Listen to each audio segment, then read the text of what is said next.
Howdy, hi. I want to give you just a quick video today on some dehydrating I do to spice up my meals.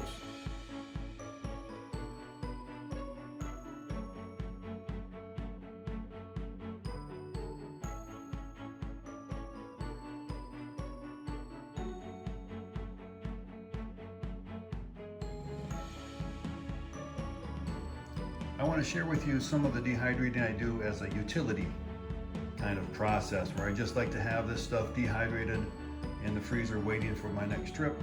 Some jalapenos to spice up meals, and some shredded chicken for protein. And I find it dehydrates easily, and I especially like how it rehydrates.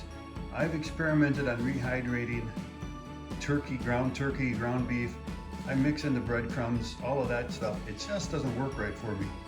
And the shredded chicken seems to be very consistent. So we'll get started.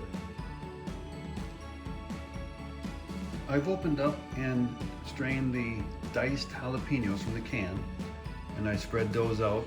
I might spread them out a little bit more. Some people might tell you to not ever mix two different kinds of things on a dehydrator. For example, mixing the jalapenos with the chicken could allow the chicken to pick up some jalapeno flavor, but if you like the jalapeno flavor, you don't care. I'm one of those people, I don't care. It's great with me if the chicken tastes a little like jalapenos. So I'm actually going to put them all on in the same batch on the dehydrator. The first tray of shredded chicken is ready to go. I went through with a fork and a knife and I peeled it all apart. I pulled all the pieces apart so there's lots of airflow around them. Notice I'm using the plastic tray for fruit leather. If you don't do that, the chicken shrinks while it's dehydrating and falls all to the bottom. And so this is a way to keep it up where you want it. I'm going to take this chicken and add it to my instant potatoes.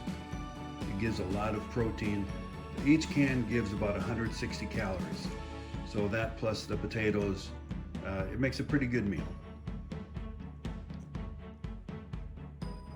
The second tray of chicken is ready, all spread out, ready to go.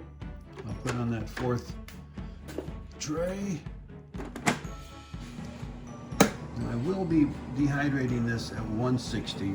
Chicken is meat, and I want to make sure that it's dehydrated at safe temperature. If it was just the jalapenos on there, I would back it way off to the herbs and spices or nuts, maybe 105 degrees, 110 degrees, something like that. So this will take a few hours.